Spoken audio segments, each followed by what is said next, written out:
Hello, everybody, and welcome to VRIC Media, the most trusted voice in junior mining. The VRIC wrapped up last month, and we have a ton of videos on the channel from that event for you guys to check out, so be sure to watch those. Plenty more along the way as well, but of course, we are bringing the VRIC to you each and every week with our series of expert online panels. I'm very excited for the one we have lined up for you today. We have the founder and president of Feneck Consulting, John Feneck, joining the show. We're going to discuss, of course, gold and silver. We're going to talk about Trump's presidency, how it could affect markets, which stocks he's watching in the precious metals sector, and so much more. It's John Feneck. Great to have you on the show. Thanks a lot, Jesse. Well, I want to start off with Trump's presidency here because he has been going at breakneck speed since he took office. All sorts of executive orders. He threatened tariffs. It got to the point where tariffs looked like they were going to be enacted on Canada and Mexico at 25%, notably a 10% tariff on Canadian energy. And at the midnight hour, both were paused for 30 days because supposedly Trump got concessions from both leaders addressing concerns he had. He's obviously shaking things up in a big way. Do you think we're going to see more of this moving forward? I think JD Vance said that it was going to be breakneck speed the entire time and people should get used to this sort of pace. How could Trump affect markets? Because he seems kind of unpredictable as well. You never know what he's going to do. Yeah, that's a great question. If we look at what's happened thus far, I mean, Colombia actually was the first country to feel the wrath, right? That was 10 hours, but I have two friends in the mining business that were there, and it was like 25%. Wow. Mexico is and Canada were next on Feb 1, of course. Mexico got resolved within 48 hours. Canada took a little bit longer, but people are coming to the table, and Trump is he's wielding his power. I mean, we've been talking about this on your show for, gosh, I don't even know how many months now. I mean, we were advocates, well, not advocates, we were believers that Trump would win in January of 2024. I mean, like well before the Biden debacle that happened in June of 2024 when they debated each other. To me, that it was a clear path, right? Like it's like you can't put a candidate like Harris in with 4 or 5 months left and expect someone to win in my view, right? Like that's just how I felt about it. So I was positioning accordingly. We were buying U.S. mining companies, both in gold, silver, and critical minerals in particular, that were well positioned and would see a higher share price in a Trump world. We've seen so many of those companies do well already.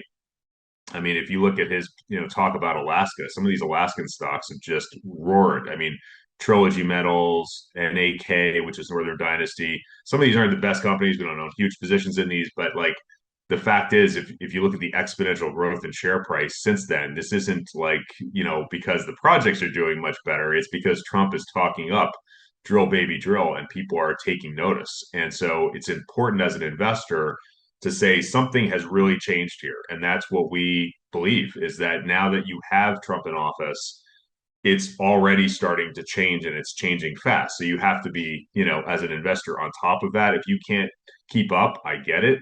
Believe me, in 2020, as a professional, I was having a hard time keeping up with that volatility in February and March. So, again, like I'm not trying to pitch our services. I'm just trying to say align with someone like me because if you don't have the time, if you're a doctor, a lawyer, a construction worker, you're not at your computer all day, you need to have someone watching this stuff for you, whether it's a financial advisor or someone that can give you ideas like we're about to share that you can then implement, through limit orders on your own. I wouldn't suggest putting market orders in. We're not at euphoric breakneck, speed yet. Be diligent about it though, and put some limit orders out there, even on a weekend for the following Monday, to just make sure that you're going to get filled on some things. Because I find a lot of um, less informed clients are like, well, I'll just buy gold stocks when, gold goes to 3,000. Well, by then the cat's out of the bag. Like, and I'm sure we'll talk more about that as we go forward here. Yeah, well, let's jump to that next because gold looks like it's headed to 3,000 from what I can see. I mean, we're hitting all-time highs again around the 2,800 mark as we speak here today. What do you think the reasons are for gold's continued strength here? How much farther do you think this bull market has to go? And I think we've discussed this before, but I'd like to get your current thoughts on the broad market as well and whether you think we need to see more of a drop in the broad market for gold to really take off. Because we've seen gold rise along with the US dollar at times. We've seen gold rise in a high interest rate environment, which is unusual, many would say. Um, so where do we stand today with the drivers that brought us here, and how do you see gold performing moving forward here in 2025? Sure, I'll handle the gold part first and then the broad market. So gold, gosh, we've known each other, I guess, 3 years, Jesse, and I've been saying, like, watch these higher lows that are being made in the gold price. And then, like last year, I remember there was a stretch of 1900 an ounce for 5 months in a row. It never closed below 1900. Extremely bullish price action because it's putting in a new floor, right? And we're seeing that right now with gold again. It tested 2500 on the downside after the November 5th election, and it bounced, I think, at like 2502 or something. I mean, this is why technical resistance and support is so important. And I know a lot of investors are just like, let me just listen to what a CEO has to say on the fundamental side, but you have to combine fundamentals and technicals in order to be successful in our view. Like, you have to do both, and it's extra work. It's not as simple as just looking at a chart or just talking to a CEO. You have to combine these things. So as far as gold goes, Citi and UBS both upgraded literally in the last 24 hours gold to 3,000 or plus, which is very bullish. I know that's counterintuitive because many of these banks have been behind in past rallies, right? Now they're getting ahead of it. And I think that's important. And we've said that numerous times last year where Goldman Sachs, Bank of America, these are huge institutions. Institutional buying like this is important, like for our sector, very important. And that is going to drive some of the change as we move forward. But the things that they're looking at, in my view, are tariff risk, right, going forward. I think Trump is going to come after China's jugular very, very quickly. It's not going to take months to develop. You've got central bank buying that's continuing to exceed expectations. And then you've got safe haven buying, right? If you look at the US dollar and gold, just take a look at that chart. Usually they're diverging charts. They're actually working in tandem with each other right now as a safe haven buy in case things don't go well in the broad market. So let's shift to the broad market. S&P 500 kicked butt the last 2 years in a row, no question, right? But you have to look under the hood to understand why it did that. And in our view, a handful of tech stocks are driving the SPY's performance. And when that stops, you're going to see a comeuppance in the S&P. When I say that, I'm not talking like 50% correction like some of these people. I don't see how that's even possible that the US market would be devastated by something like that. But let's say a 15 to 20% correction over the next 12 months. It's not improbable because we've had such a really good run. I mean, when you're seeing these kind of returns in something like the S&P over the last few years, you have to take notice and you have to say to yourself, like, I need to talk to a financial advisor to see what my person in my world is thinking about the next 3, 6, 12 months, right? You can't get greedy and say, I'm just going to put all my chips in here at all time highs into the broad market. Like, I don't think that's smart. The other, obvious two that I follow all the time are the NASDAQ and the Russell. That's QQQ and IWM. These charts have done quite well. What's concerning to me about the broad market, though, is that IWM hasn't done as well as it should, meaning the Russell 2000 or 2000 smaller cap stocks, right? And usually in a raging bull market, that thing is raging higher. It's not. Last year, it did 11.6%. Not very interesting, right? And so you look for cracks in the system like that. You look for cracks like you saw in January with NVIDIA stock, down whatever it was, 19, 20% in one day. That's painful if you're in the tech market that day. I think you're going to see many more shocks to the system over the next 4 years in Trump's presidency. And I think that owning the broad market and setting it and forgetting it, as we say in finance, is not a strategy going forward.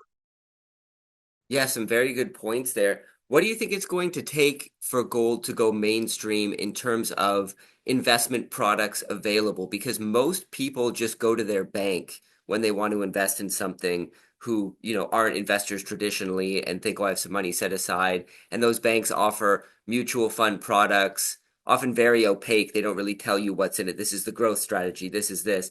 Could we see an era where gold starts to come to the fore and we start to see more of these both traditional financial advisors who have a very low allocation to the gold space at present, and perhaps even banks starting to offer these products to their customers?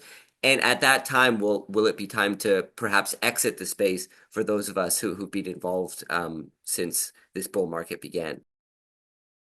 We haven't thankfully seen that kind of euphoric behavior yet, Jesse. I mean, the fact that Costco is selling gold is pretty cool. I think it's like Yeah. raising awareness at a very large retail level, and people are able to buy and get access, which is awesome. I know you've partnered with like a coin dealer. I personally have a favorite that's backed by Franklin Templeton that's been in business 20 years, Neptune Global. That's who one of the the vendors I use because they have inventory and they've got a good track record in the US, right? Where I know like this isn't gonna, be a bad transaction for me. But whether it's buying the physical or just getting access to gold in some other way, that's important. And I think the best way to do that right now is gold equities. I mean, they're so cheap to the price of the metal. So let's look at gold right now. Like you said, it's in the 2,800 range. Let's call it 2,850. If you go to 3,000, which all the big banks are calling for now, I think everyone's on board.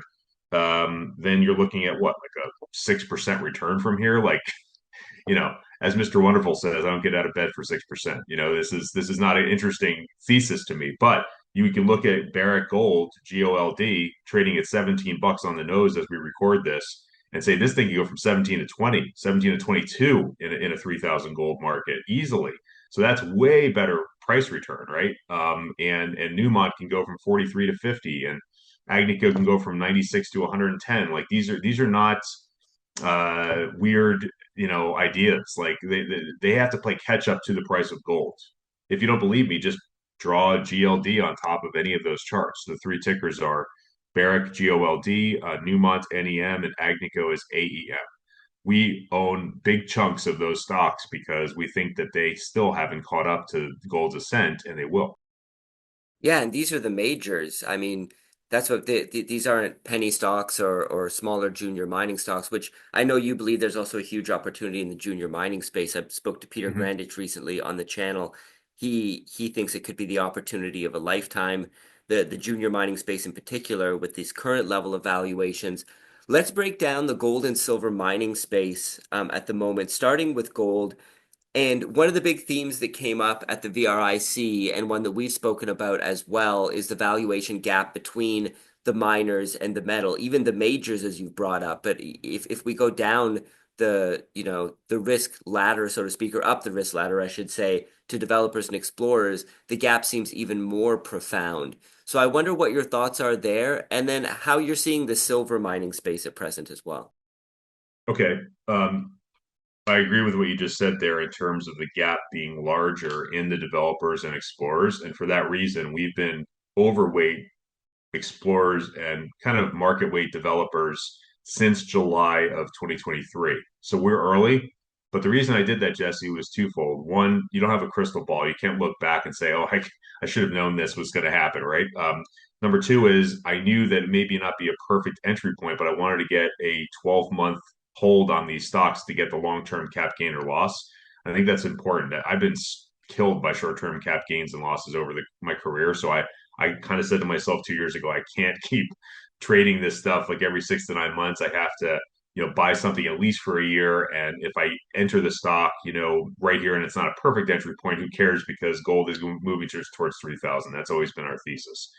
Um, so with that said, the developers, I mean, in gold, the first one that comes to mind is Next Gold. It's NXGCF, NEXG in Canada. These guys have just done a tremendous job. I mean, Jeremy is the kind of guy that could build a mine, and Jeremy stepped aside in his new role since they merged with Signal Gold in December. This isn't a 3 years ago thing. This happened 2 months ago. And the stock kind of had an overhang on it because when you have a merger, Jesse, a lot of times, as you know, one side of the shareholders is like, I'm not sticking around for this new entity, and they get out. And in the case of this project, I think that was a mistake because they have 7 million ounces of gold now. Like they were at 3 million pre-deal. So when you're at 3 point whatever million and now you're at 7 million, you're a player. And Frank Justra is involved in this now, and Justra makes pretty good decisions in gold historically. So I think that you could see that company do more marketing this year and tell their story more. because at a $3,000 gold price, this is a much more compelling story than it was a year ago. And it's trading at 49 cents US. It's like unbelievable. It's trading, very, very cheaply versus peers. The all-in sustaining cost is very reasonable. I think, all in, it's like 11 to 1200 ASIC, and we're at 2800, right now. It's like crazy. So I think the merger really gets them to a place where they could pivot in from one project to another, and that's what the market's missing, is that they could develop either of those faster than the market thinks. When you look at other developers, I mean, the other one that comes to mind is Denarius Metals. It's DNRSF in the States, and DMET in Canada. I met with Serafino twice in September and November at conferences where I was speaking. And I was just like, why is the market not getting this? You guys are going into production next year, right? I mean, like, he's like, yeah, I'm the largest shareholder. I have a ton of skin in the game. I believe in what we're doing. I asked him about his past, and he spent many, many years at Aris Mining, which is ARMN. And you can look up, what he did at Eris. I mean, in Colombia, by the way, which is where one of the two project is. So he has experience on the ground. He knows the local, market. He knows what to do to get into production because he did that at Eris. And so, he and Mike, the CFO, have known each other 18 years. Like, I love teams like that have gone from one company to the other, and they're tight, right? They understand what needs to get done to get this to production. They announced just a few weeks ago that they're going to be in production next month in March. So like one of the projects is already getting there, and the other one will get there in July or August. So you've got a company now that's a developer as we speak that's going to go to be a producer of two mines by August. Like, it's at 42 cents US. Like, this is the kind of stuff where, I mean, you just see exponential growth potential in a hot gold market. So those are two developers. On the exploration side, yeah, we spent a lot of time there, Jesse. I mean, we've spent so much time over the last 18 months looking at all these juniors. They're not created equal. Um, One that really caught my attention in the gold to silver area recently, because I'm looking at the Mexico news weekly now, because after October 1st, when Scheinbaum got in, that really changed the narrative for mining in Mexico, in my opinion. AMLO was a huge overhang on Mexican stocks if you didn't have a permit, especially. This company actually has a permitted mine, and it's trading at 4.5 cents US. And the company's named Quest Corp. It's QQQ in Canada, QQCMF in the States. um, you know, Negative on it, it doesn't trade a lot of volume. But in a hot gold market, some of these stocks fix themselves because getting a permit in Mexico is hard. Agreed. I mean, it's been years for some companies like Discovery Silver. Discovery Silver is a huge company compared to Quest Corp, and they still can't get their permit. I think they will, but I mean, it's been very frustrating for investors because the process takes years, not months, right? So if you have your permit already, how is this not worth the entire market cap right now? I think the market cap's $2 million. It's like, it's like there's so many of these out there that you're like, why isn't the market checking this out? But I love that they're not, because it gives us an opportunity to build positions cheaply. And Yeah, I mean, they're going to have to raise money, so I mean that's a given. But they announced this in September of last year, and the market didn't even look at it. Another explorer that we like in the gold space is Inflection Resources. That's AUCUF in the States, AUCU in Canada. I've known Alistair for about 3 years now, the CEO. Why I think their strategy is interesting is that they have only 99 million shares out, but they've partnered with Anglo, a major, to spend all of the money pretty much on their drilling programs. So the reason they still have 99 million shares and not 400 million shares is because they didn't have to dilute shareholders in the ground. They've done a really good job of managing the cap structure. And if you look at their news flow, October 3rd, they put out that, their number one project was doing better than expected, and they have a pipeline of other projects that could move from phase one to phase two in Anglo's view, and that was going to be announced this year. So now we're here, right? And they put out news a couple of days ago saying, some positive things on a second project. We think that three or four of their projects could move from phase one to phase two. Anglo has to make the call on that, right? So we'll see. But in a hot gold market, why wouldn't that happen? By the way, the jurisdiction on this one is Australia. So again, another great jurisdiction for gold and another stock flying completely under the radar in our view.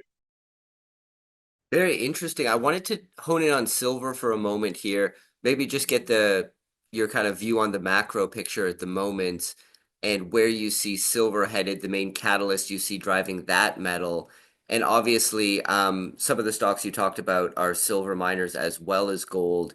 In any of the pure play silver miners, obviously there's just a handful of them compared to the gold space. Is there anything there in particular you're watching? Do you think the majors there, your Pan American Silvers, etc., are presenting the same value proposition as a Barrick or a Newmont or Agnico Eagle in the gold space? Absolutely. Pan American is one of our largest holdings through owning the three major silver equity ETFs because we've said this on your show before. PAAS is the ticker. That that stock is one of the top three mining stocks in all three major silver ETFs. I mean, out there. So it's like it's going to get flow as silver stocks get flow, and so like you want to know those kind of things. Like for example, Newmont is almost 13% of GDX. As GDX gets more money, Newmont has to get bought, right? It's like and that's the world I come from, by the way. If listeners want to know more about how this stuff works, I mean, I understand how fund flows work better than just about any mining person I've talked to. Like, I mean, it's important to understand that because, you can get lucky that way, right? You can get lucky by understanding and doing your homework that like Pan American is, wow, it's a top three holding in all three of these ETFs. How is this not going to work in a hot silver market? That's our thesis. Going back to silver first, and then we'll talk a few names. Silver is our largest holding. It's been our largest holding now all of last year and into this year. There's a number of ways to play that. I put forward, using coin dealers because I think physical silver will have mass appeal at 35 plus. We're already seeing a lot of dealers that are sold out, right? Silver is trading at 32 on the nose as we record this, so it's at the precipice. Last year, it had a hard time breaking 32 to 33, but once it got through there, it rocketed to 34.70. So 34.70 was the high last year. I think we test that again this year and break it. And once you're above that big round number at 35, it's go time. And you want to have, exposure to silver stocks like a couple that I'll name now because you're going to be chasing otherwise. I've seen this multiple times in history, the 0809 crisis, 2016, 2020. People start chasing stuff and paying double what they would have paid if they just bought it earlier, right? It's crazy. Silver stock holders are rabid. They're the most rabid holders of any commodity I'd say out there. They have conviction, and I love that. So with that positive backdrop said, aftermath silver is something we've mentioned on your show at 14 cents, 17 cents, 20 cents. It's trading at 40 cents now US. It's our largest silver stock holding in full disclosure. It's AAGFF in the States, AAG in Canada. The reason it's our largest holding is that big boys like Eric Sprott are dropping $5 and $10 million checks on it. It's like they see the upside too. And so, as an investor, why do you think you know more than Eric Sprott, right? It's like you have to get on board with these kind of things now because they're going to go up exponentially in a hot silver market. There's still a lot of upside. And they have other things going on at the company. They've got manganese exposure, they've got copper exposure. So I see them growing as a company. They're not just going to be a one trick pony and just have silver. But even if you look at their silver, they have 150 million ounces of silver roughly. So it's like a very exciting story. Um, One that we just started to look at this week is called Zeus North America, ZUUZF in the States. It's a proximity play the way I see it currently, in that Hercules, which got a lot of attention for being a silver in a silver belt, but hitting on copper about, I think it was like 18 months ago, maybe 24 months ago. But if you check out Hercules mining, the stock went berserk. And they're a proximity play to that. They're very close towards, the Hercules project there. Their share structure is relatively, okay. And I think that like, again, looking in the US, when you look at where you can buy cheap silver projects right now in a good jurisdiction like the US, where we think, Idaho is, as I think we're ranked like ninth right now in best jurisdiction globally. Like, why wouldn't a state like Idaho that's on the upswing, like be perfectly positioned in a Trump world? I mean, I think Nevada, Idaho, uh, Wyoming. Like these are, Arizona where I live. I mean, they're just well positioned in this market. A lot of these stocks are super cheap right now. Could you, I want to pull on that thread regarding share structure because this is something that not a lot of investors, particularly the retail crowd, pay attention to. How do you evaluate a company's share structure, particularly when it's in the junior space? And Yeah. what are some red flags and what are some positive signs that you look for when examining the share structure? Well, it takes a lot of work to look under the hood of what you see on the website. And it's not because the company is being deceptive a lot of times. They don't necessarily have that bias. It's just that when you see 320 million shares, you're like, wow, that's a lot. Like how is this ever going to move, right? That stock that I'm mentioning right now is like Cartier, ECRFF in the States, ECR in Canada. They have 2.5 million ounces of gold in a great part of Canada. They have a huge ownership by Agnico. And then you start looking, peeling the onion, if you will, and seeing like beyond Agnico's massive ownership in the stock. Oh, the CEO buys on the open market. The board has like 8 to 10% of the float. Then I probably own 2 to 3% of the company in full disclosure. It's like you go through the cap table and you say, okay, 50% of this 300 plus million shares are in good hands. No one's selling at this price. It's a 5 cent stock. People want to see this thing go from 5 to 8 to 10 to 12, and then maybe you'll see some selling, but who cares? You're going to be up so much in terms of percent. And that's what's exciting to me about the cap structure is that when you do make the phone calls to someone like Philippe, he'll tell you, hey, look, like this is public information. I'm not telling you anything that isn't out there. We have a pinwheel on our website that shows, who owns what, but the investor doesn't really do the math sometimes. They just get scared by a number, right? Now, when you look at something like I mentioned earlier, like Quest Corp, the QQQ in Canada, they have 15 million shares out. That's it. Like that's what got my attention first before I saw they had a permit. Is like, wow, in a hot gold market, there's no selling in this thing, right? It's just going to be a massive wave of buying at 3,000 plus gold in certain names. And there's going to be no sellers. So the stock's going to go up a lot. And so that's really attributed to our performance. Jesse is doing this kind of work. Well, outside of the gold and silver space, is there anywhere else you're looking in the commodity sector or even outside the commodity sector, if you'd like to go there, that is catching your eye as a big opportunity? Obviously, we're the Vancouver Resource Investment Conference channel.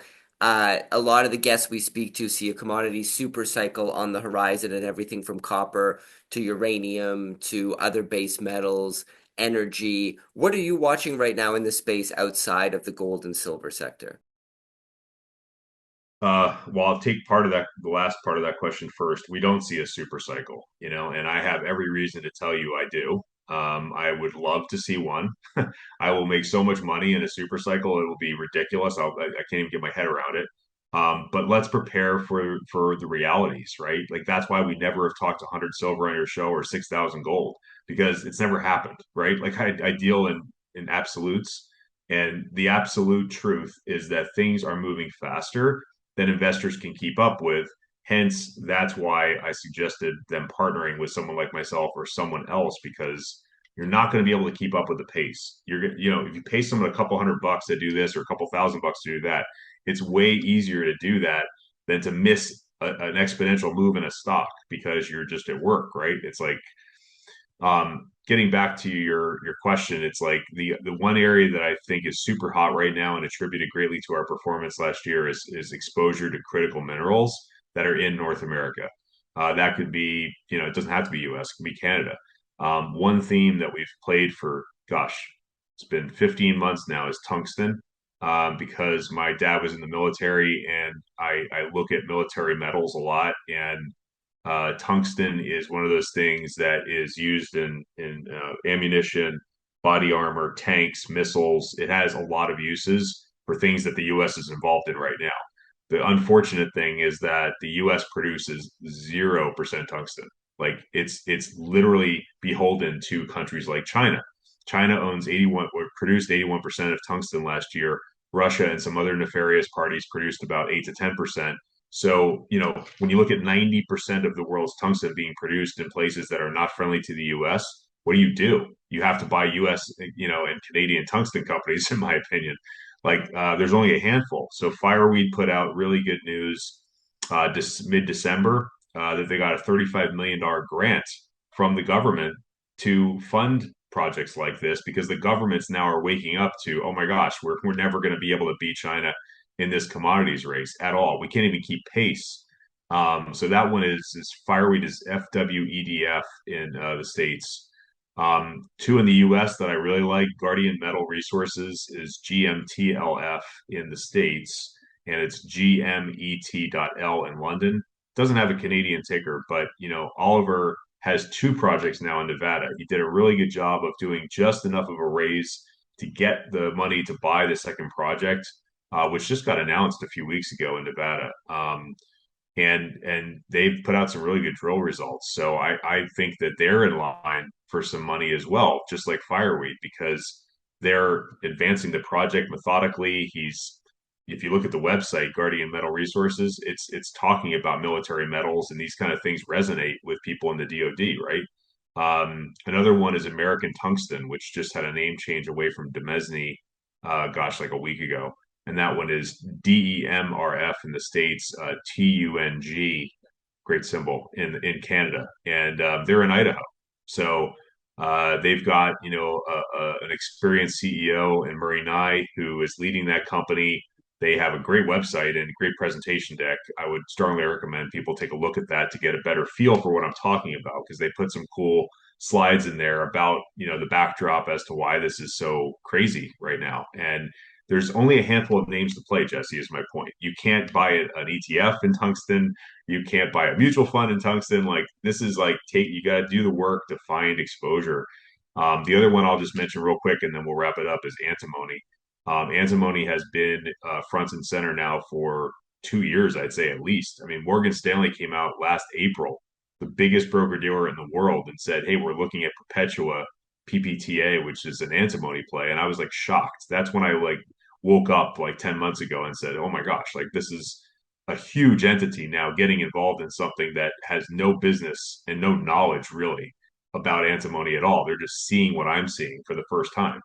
And the stock skyrocketed. We got in way early, thankfully, but there's other antimony plays that are still reasonable in our opinion. One is Mandalay Resources, MNDJF in the States. And Mandalay is run by a guy named Fraser, who I met 2 years ago at Denver Gold, and we really hit it off. Relationships are important to me, Jesse. Like I like people that are shareholder friendly, that are responsive. I know this doesn't add up to the share price necessarily, but it does to me because I can then call him and say, hey, what does this news mean to you? Or tell me more about your drill results because I'm not a geologist. I don't understand this. And they'll actually explain it for me. So I think he's got a really good team there. They have $76 million in cash and zero debt. Like this is an amazing balance sheet for mining, right? And they have projects in two parts of the world in both good jurisdictions, and they're producing.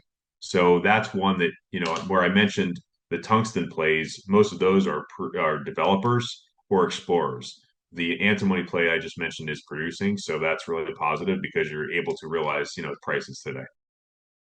Awesome. Tungsten and antimony, I believe that's the first time I've discussed those commodities on this show, which is probably a sign that it could be a place to look at the moment. Well, tell us about Feneck Consulting, what it is you do there and where people can find you. Sure. Our website's fennecconsulting.com. If you click performance, you can see how we've done over the last 9 years. We've had a public track record audited out there for 9 years now, and I'm very proud of that. I've sacrificed a lot of time with my family and done a lot of things to produce that track record to show the public, hey, we're a player in this space and we're here to stay. That said, like I really believe people should put their families first because it is a grind, and I do. I mean, I love my daughter immensely, but I feel like this sector can draw a lot of energy out of you. I mean, it really is frustrating. Like a year like last year was frustrating. We went from January 1st to November 4th, and we were killing. I think we were up 37% at that point, and then November 5th happened, and people went risk on. It wasn't like mining was bad all of a sudden. It was like, hey, let me just go throw money in a casino like fashion at Bitcoin and tech, right? And it worked for those people. So good for them. but it really hurt our sector. And I saw stocks down 30 to 40% from November 5th to year end. And I'm like, this is like Peter Grandage had said on your show, I guess.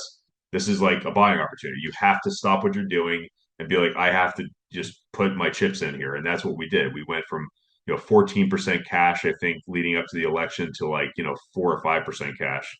And we really made a lot of money so far this year. So our performance, we're very proud of. Last year, we did almost 26%. The GDX did 10.17. So, we're trying to add value over just being an index hugger. Jesse, I got into the mining conference business really about 18 months ago, and we did two conferences last year.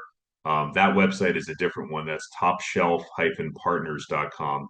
And that one will show investors that we're doing two conferences in May this year, 3 months from now. And we'd encourage people to apply. I can't say for sure we'd be able to get you in because we have tremendous demand right now.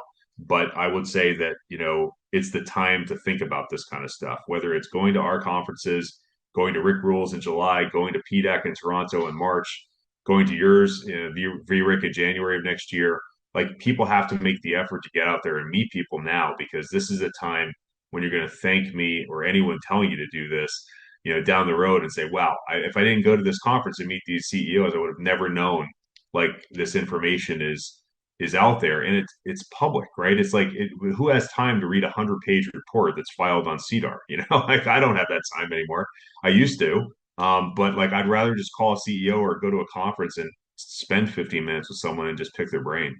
So our conferences are May 11th through the 13th in Fort Lauderdale at the Four Seasons Hotel, and then May 14th through the 16th at the Whitley Hotel, which is the former Ritz-Carlton in Atlanta, Georgia.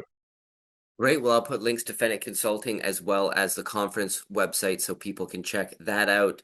Thank you once again, John. It's been a blast, and looking forward to chatting again next time. Thanks a lot, Jesse.